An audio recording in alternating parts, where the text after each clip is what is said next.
Thank everybody for being here. Let me start out by saying what a pleasure it is to have President Trump back in the great state of Texas. Thank you, everybody. He's a great friend to Texas. He's a great friend of mine. When I was governor, he was president. Anytime I called upon the president, he was there to step up and help our fellow Texans. And one of the things that he did better than anything else, and definitely better than any other president, is he stepped up and he secured our border and kept Texans and Americans safe. Mr. President, things have changed so quickly and so dramatically under the Biden administration. It has been amazing and disastrous. For one, if you just look at the year-over-year numbers, look at this May versus last May. The increase of people coming across the border who've been apprehended has gone up more than 800% in just that May over May, and in April it was the exact same thing. We see something that needs to put in context because you hear Vice President Harris talk about going down to the Northern Triangle as if solving the problem in those three countries is going to solve the problem with regard to the border. She is misleading America, because the fact of the matter is there are people coming into the United States across our border from more than 150 countries across the entire globe.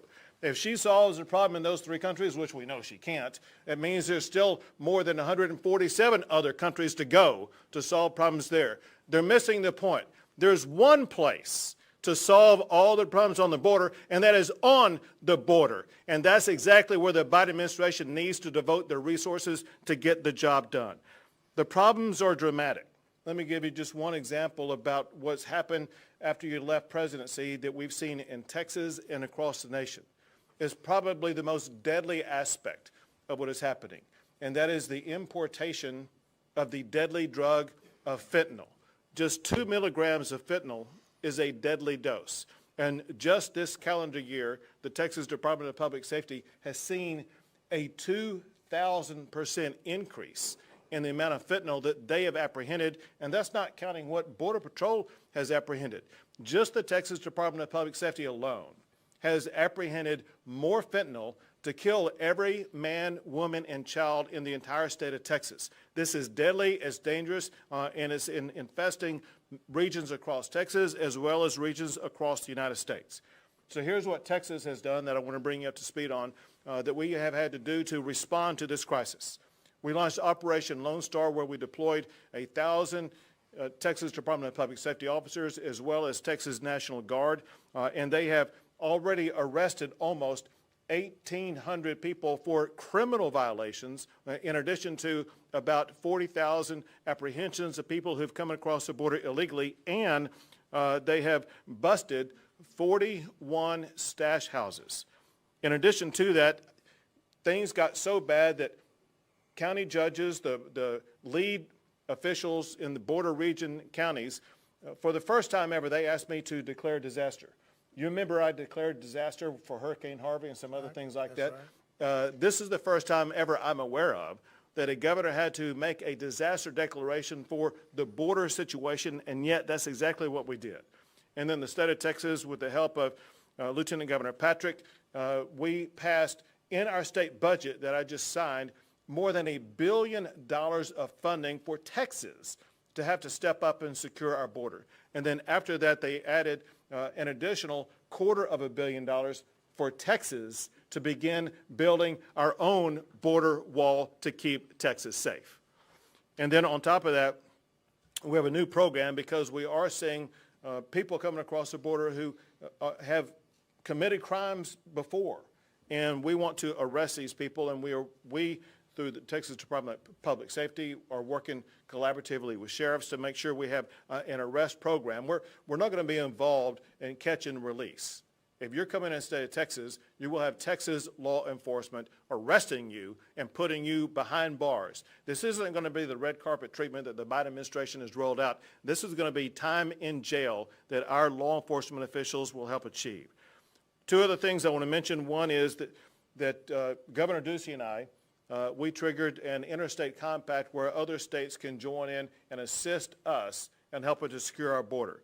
And I know I don't have all the states, but I do want to mention the ones that I do have that are stepping up to help out by sending resources. It could be law enforcement officials or it could be National Guard. We have Florida, Nebraska, South Dakota, Iowa, Ohio, Arkansas, Georgia, and more.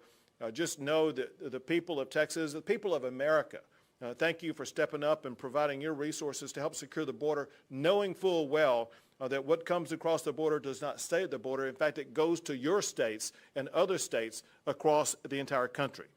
Two other things, that I created a Border and Homeland Security Task Force that involves all of our local sheriffs who help provide advice and information about what needs to be done, as well as property owner groups, ranchers who have been decimated by what's happened on their land.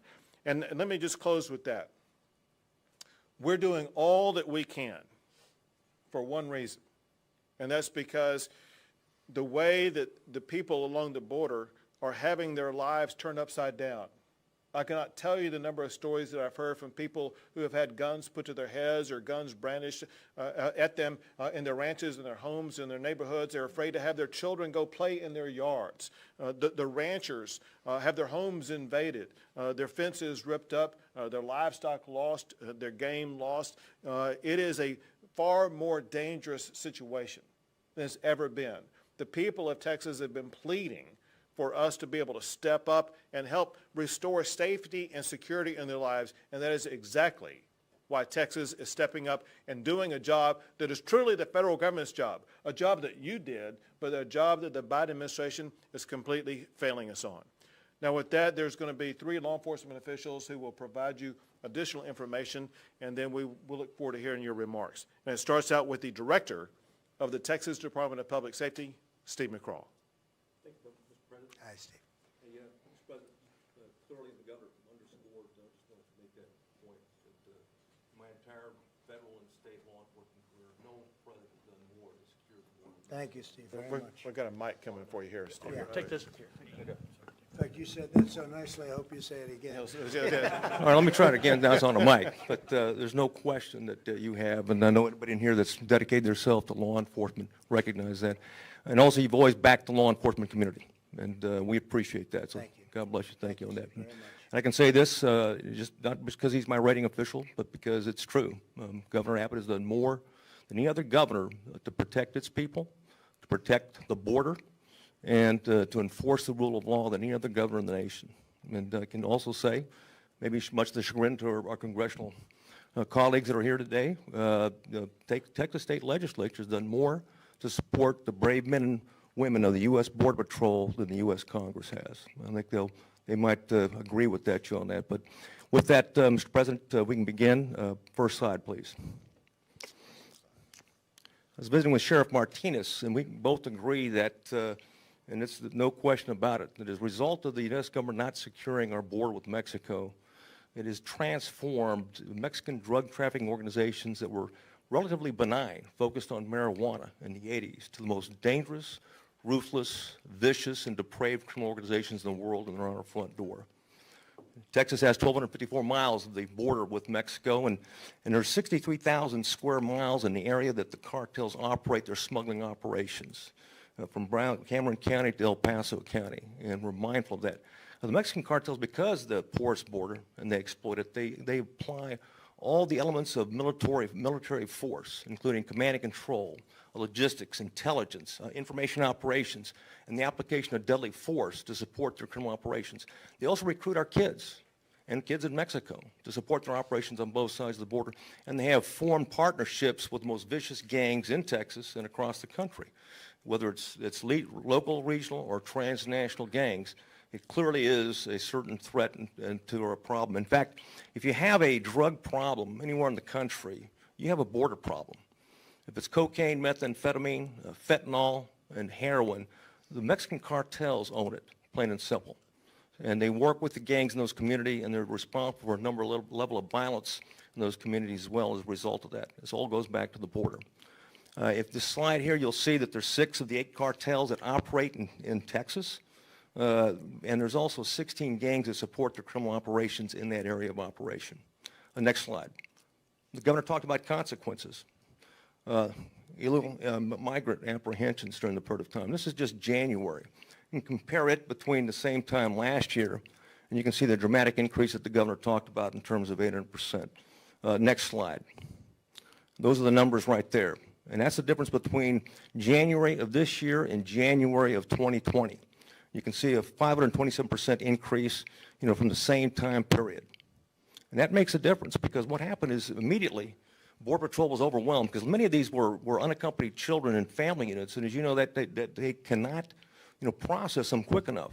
So they're overwhelmed. It leaves a gap. And what does that gap do? It leaves an opportunity for the cartels to smuggle the drugs that we talked about, transnational gangs, and also criminals from around the world that exploit that. And we're mindful that we had in May of last year, but the governor talked about the differences. We had an 800% increase from May of 21 to May of 20. We also had a 500% increase in the number of special interest aliens that were apprehended on the border in May of this year. And that's a concern because we recognize, as people recognize that criminals around the world recognize that there's an opportunity now to exploit the border and come in to use those avenues to be able to come in undetected. And that's a concern that we have here, certainly in Texas. Next slide, please. The governor talked about fentanyl, over 2,000% increase. That's what the Department of Public Safety saw. He talked about the number of deaths that it caused. Next slide. Our federal agencies. This is from EPIC. This means the federal FBI, ICE, HSI, Border Patrol. The numbers there are staggering. And the amount of people it could kill, over 130 million. I know the governor and I was talking about it. And it's amazing in terms of what's crossing our border at this particular point in time. Next. I'll conclude right now, Governor, with Mr. President, with one remark is that in March 4th, when Border Patrol was being overwhelmed, Governor Abbott made it clear. He directed the Department of Public Safety, working with the Texas National Guard and our local law enforcement partners, and certainly with Border Patrol, all 5 Border Patrol sector chiefs, to ensure that we're conducting, enhanced surge operations on the river, in the brush, on the ground, in the air, and we support the Border Patrol in a way that we can enhance the operations or the control of those particular areas. We've been doing that since that time. The governor talked about the statistics and what's more important in terms about what we protected in that area. We've deployed over 1,200 officers. Governor, the state legislature authorized another 100 troopers that will be deployed or provided in the border region. And we graduated an academy here in the next month that they will be deployed to the border as well, because the governor's made it very clear that you cannot have homeland security, you can't have public safety unless you have border security. And I can tell you, building the wall and building a fence, anything you can do to prevent the cartels from coming immediately off the river and into the United States is value added to law enforcement and is clear and must be a major part of any type of strategy. So with that, I'll turn it over to the sheriff to speak. Sure. So thank you, Director. So to explain further about how this is not just a border-related issue, how the issue and challenges come inland, we have with us today the sheriff from Tarrant County, Texas, which is where Fort Worth is located, Sheriff Weber. Thank you, Governor. And Mr. President, welcome to Texas, sir. And what a great place to be. And thank you for coming down here. And thank all the leadership, Governor, and the rest of the leadership that you brought, and our congressional delegation to put a light on this, to broaden it so the rest of America sees what we're doing down here and what we're going through, because it is affecting all across the nation. Is that as we shine this light, I am from Tarrant County. It's the 3rd largest county in Texas, 15th in the country. Is that we have experienced, and our current intel as of yesterday is that a year ago, fentanyl was barely on our radar. Well, today, the intelligence that I have is that it has flooded our area, and even low-level dealers are now having large quantities of fentanyl. And not only do they use it in the pill press, which makes it look like a safe drug to the young people, they think it's something safe, is that they're also lacing it with heroin and methamphetamines and other drugs. And we have seen, for instance, methamphetamine since January, where it was $50 a gram on the street, to now about $15 to $20 a gram. So we're facing just an abundance of dope as it comes in. And currently, as the governor said, it only takes 2 to 3 milligrams of fentanyl to kill somebody. And what we're experiencing in Tarrant County, way beyond the border. We're a hub. We know that we're a hub where we have cartel agents embedded up there that we're trying to locate and arrest and prosecute, and we're doing a pretty good job of that in some cases. But we know that as it comes into the county is that it does have an effect. And we're seeing a 50% increase in deadly overdoses this year. In fact, in the first quarter of 21, it was 3 times the amount it was last year with fentanyl overdoses. And, you know, to that end, the group of people that it's hitting is the 16 to 24-year-old group because, again, it appears to be a safe drug. They think it's a pharmaceutical drug because of these pill presses that they're using. And while everybody in this room are great partners, is that we do not want the next mom to walk into that bedroom, as occurred in Tarrant County just a month ago, and her 15-year-old is dead because they've OD'd on fentanyl. They got a hold of something that they thought was safe, and they had no idea that it was pressed in some cartel lab far, far away. But today, as we talk about this today, is that we know that the cartel, the Mexican drug cartel, is responsible for where it's going, and it's going all over the country.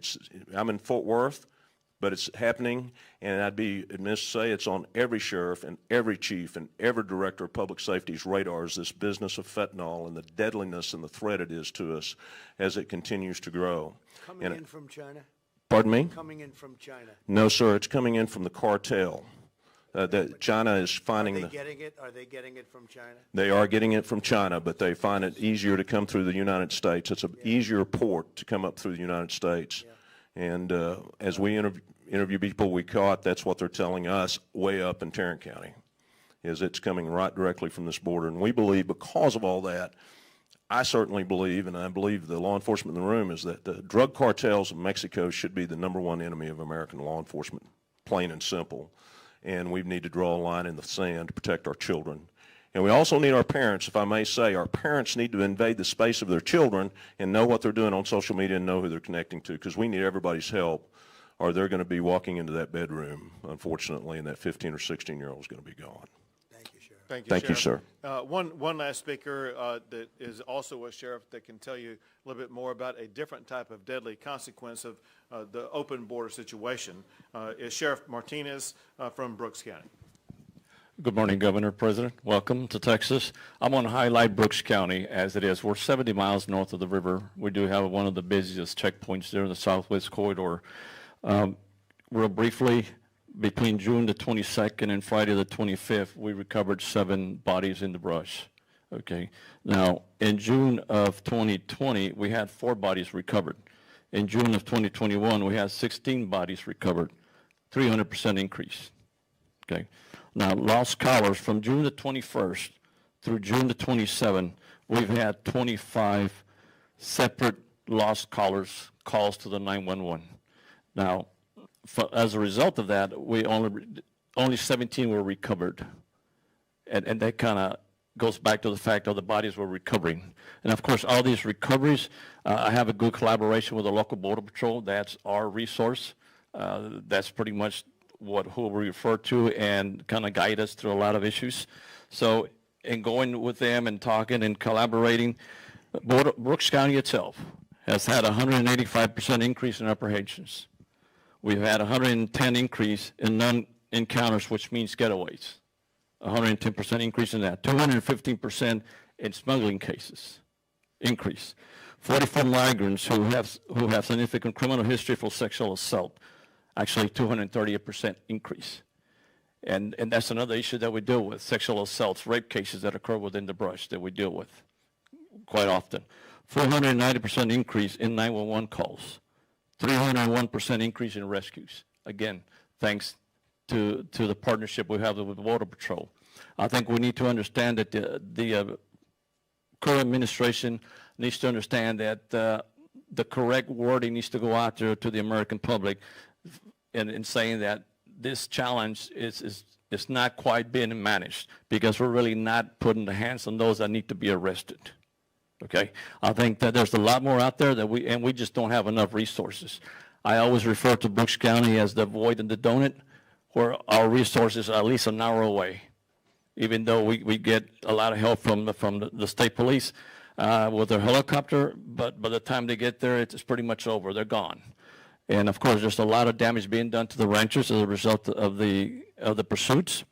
We simply cannot reach everything out there. Therefore, we do not know who's crossing, who's coming in, and that's the main key. We need to know who's coming in. And so far, the criminal usually just infiltrates itself within the group, and they leave them alone. Yesterday, as I was entertaining two news outlets, we had a stash house that one of my officers and 3 Border Patrol agents secured 17 from the stash house, and 3 got away through the window. So 4 officers to handle 17 people. Now, as a result also, since we're doing some COVID testing, we've had COVID. These persons that, the decedents, we check them, and then we have 2 COVID. So COVID is still out there, very much alive. Yeah. Okay, so all these getaways, all these other people that are coming in, not being tested, or we don't know which direction they're going into the states, it's going to harm the United States. It's going to harm our country. So we need to be careful with that. We need to address all those issues. Thank you, sir. Thank you, Sheriff. Thank you very much. Mr. President.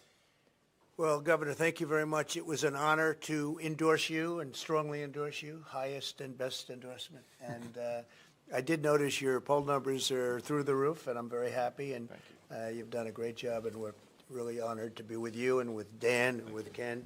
We've had a great team, and the people in this room, every one of us is a friend of mine. In one form or another, we dealt with each other for a period of 4 years, and we brought the border to a level that it has never been. Mark, you have been incredible. Tom Homan has been unbelievable. Nobody knows it like Tom. Mm-hmm. And I have to say, Chad, you did a great job. You stepped up. You came in and you stepped up and you did a great job, and we appreciate it. And you're still doing a great job.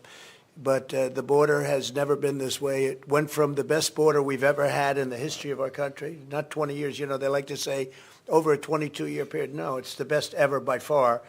It took 2.5 years to start the wall because we were sued by everybody, and then and largely by the Democrats in Congress, by the way. And now, by the way, they're doing a disinformation campaign. They're saying that the unsafe border is your fault. You believe this? Because they're getting killed with the border. So now they're saying, oh, we got a problem. So let's blame the sheriffs. Let's blame the governors. Let's blame everybody else but them. They're also saying it with defund the police. They came out with a term, defund the police. And they're, you know, it's well documented, that's for sure. Just look at AOC and look at Omar. How's she doing? How's her country doing, by the way? And they're telling us how to run our country right now. How are they doing? And now they're saying, no, it was them, us, that wanted to defund. It's like Russia. Everyone said, Russia. I said, what's that all about?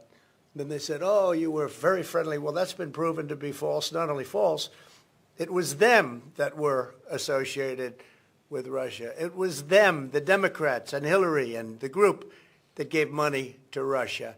So it's a disinformation campaign, and it's a terrible campaign where they're trying to say this is a disaster for them. Let's blame the people that have really done something about it and can do something about it. But when your hands get tied because you no longer control the White House or Congress, it's a disgrace. Dan, we worked on it hard, and we worked on it long, and we discuss it every week. Right. And we had it down to a point that we'd never seen anything like it. I'm so glad that you mentioned the fentanyl, because the fentanyl was almost a non-factor. And now I hear it's just pouring into our country. And it's the most dangerous of all, but just pouring into our country. And we stopped also human trafficking, mostly in women. The human trafficking was almost stopped. We built almost 500 miles of wall, despite 2.5 years of lawsuits, litigation, started by Congress, Nancy Pelosi and the Congress. They sued us for everything. And we won the suits, and we started. And within a few months, you would have had the wall totally complete. And they ought to paint it. They're supposed to paint the wall, and they aren't even doing that. They got to get a coat of paint on the wall. Believe it or not, it does rust. Maybe that's what they like. Let it rust, let it rot. But we built a wall that was not a wall that anybody could get through. We had very few breakthroughs, unbelievably few. It was let them walk around to the few open areas where you have, we had problems on land disputes, et cetera, et cetera. All of those problems were resolved. So We got them resolved. So you could have completed the wall in a couple of months, and they decided not to. Now I hear rumors that they want to do it, but it's only common sense. You know, they were saying we want high-tech security. And I used to go around in speeches, I say the two things that will never get old are a wheel and a wall. And it's true. I mean, when you get right down to it, the wall worked, really worked. And again, almost 500 miles of wall, and then we had another 200 that we were thinking about doing, less important areas from the standpoint of people coming in, but nevertheless, Sheriff, very important. We discussed it. And we did a great job, and within a period of a few months, it was all dissipated. Remain in Mexico, so important. Catch and release, we broke that one. Chain migration, where people come in and then they bring everybody else in with them. We did a hell of a job, and we had it down to really a science. It was down to a point where people just weren't getting in unless they came in legally. And again, the drugs had dropped by 70, 80, 90% in some cases, and fentanyl is true. It almost dropped to nothing for whatever reason, but I guess the reason was we were tough. This was a great group, and all they had to do is go to the beach. If they went to the beach and did nothing, they would have been fine. And they could have even had other people with your policies take your places if they felt that they want Democrats, but that usually doesn't work out too well. But Chad, you and Mark and Tom on the outside, I mean, it was just an amazing group of people.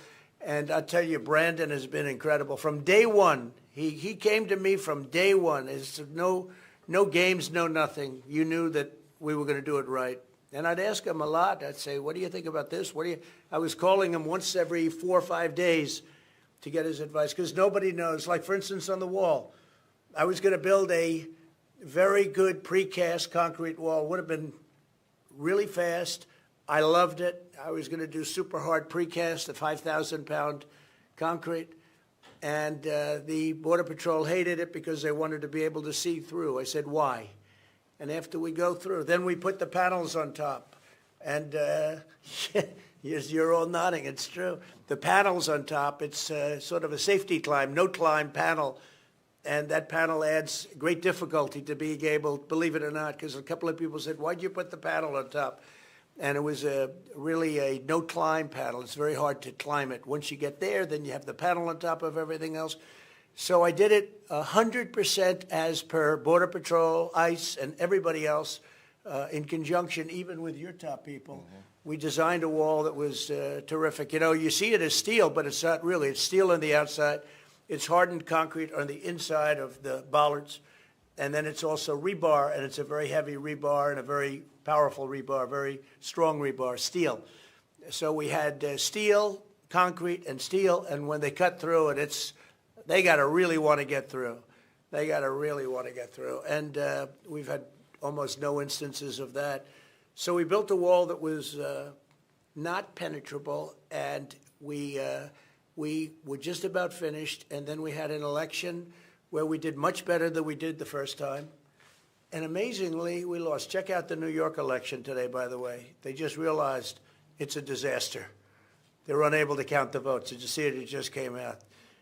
They're missing 135,000 votes. They put 135,000 make-believe votes in.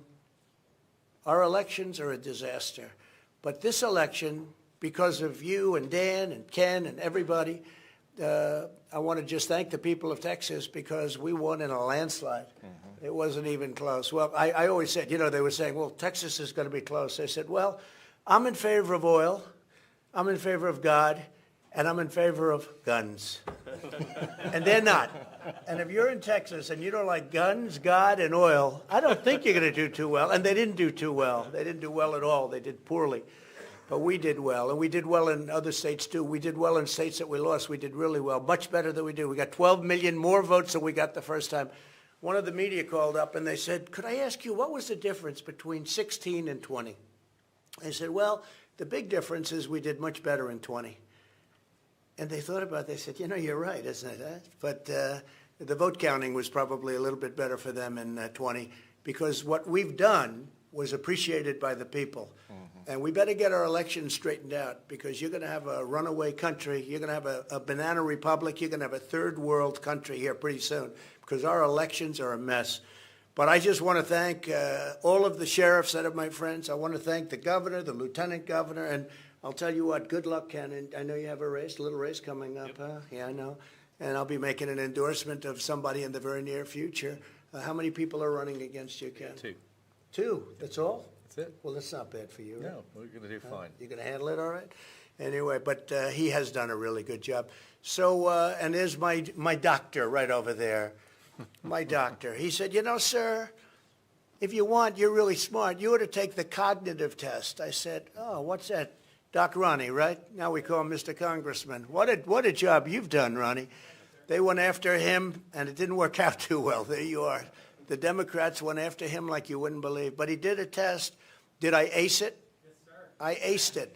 And I'd like to see Biden ace it. He won't ace it. He'll get the first two. There's 35 questions, and the first 2 or 3 are pretty easy. Maybe the animals. They're the animals. Is this a lion, a giraffe? But when he gets to around 20, he's going to have a little hard time. I think he's going to have a hard time with the first few, actually. But so we really have something to be really proud of what we did. And honestly, very simply, we have to do it again. You have to go back, stay in Mexico. That was very hard to get. That took us litigation, dealing with Mexico. I really think the president of Mexico is a great guy. Surprisingly, he wants to see this worked out. Exactly right. Because he has people pouring through his country by the millions, by the way. Not, you know, I see 100,000 here, 100. For every person you catch, and these experts say 4 or 5 get through, but I think it's a much higher number than that. You know, it's a big border. I think it's a much higher number. Now, the wall has stopped a lot of it, and you're going to finish up some of the wall, and maybe they're going to finish it up. They're under a lot of pressure to finish it up, so maybe they're going to finish it up. You know, Tom is probably saying, I doubt it. I mean, the real question is, do they really want open borders, or are they incompetent? There's only 2 things. You're either incompetent, or for some reason you have a screw loose and you want to have open borders. Now, the problem with the open borders is that countries are opening up their jails, they're opening up their prisons, you guys see this, and they're letting all their prisoners out. You notice their prison populations are way down. They do it very slowly because they don't want people to know this, but I know it.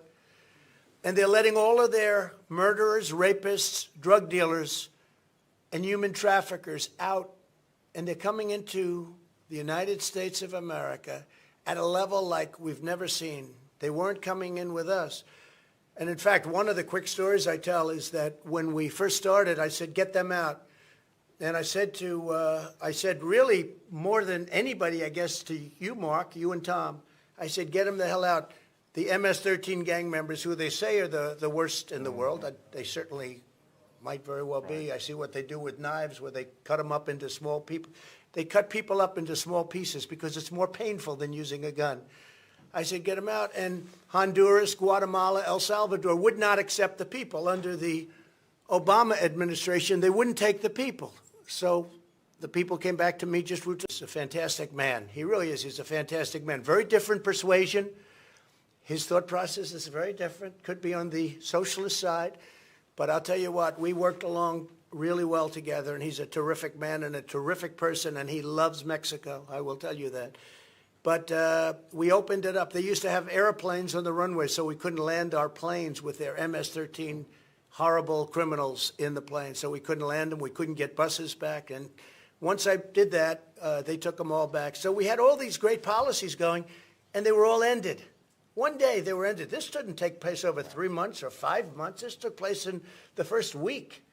They were ended. It was almost like they were ended because I did it. But, you know, we did a great job. In the history, and I appreciate what you said, Sheriff, because in the history there's never been, and not me, all of us together, there has never been a border so secure as the border, the southern border that we have. And now it's opened up. And don't kid yourself, they're coming in from the Middle East, and they're coming in and they're bad. They're coming in from the Middle East. I'd say, well, where are those people from? Sir, they're from Yemen. Oh, really, Yemen, right?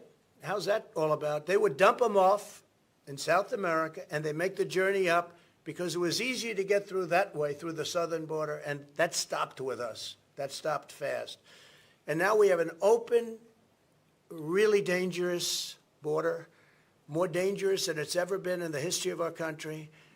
And we better go back fast. And, you know, I watch a couple of, even you people said that, well, we could start it immediately. Well, it's not going to go fast, because you have to go back now and start the whole thing up with Mexico and with the 3 countries. It's not going to go that quickly. You know, they say, well, we should just immediately go back. It's not that easy. This was a lot of hard work and very good negotiation. We did great negotiation. And we did things like, we're going to charge you tariffs if you do this or if you do that. And all of a sudden they said, well, we'd love to have you have it your way. We won every point, every single point. And I don't know if they're going to be able to do that. So it's not that easy to go back, I will tell you. This is bad news for you, and you know it. And a lot of people like to say to the media, well, we could immediately, I saw it today, we should immediately go back to the Trump policy. It's not that easy now. It's not that easy. But we have a sick country in many ways. It's sick in elections and it's sick in the border. And if you don't have good elections and if you don't have a strong border, you don't have a country.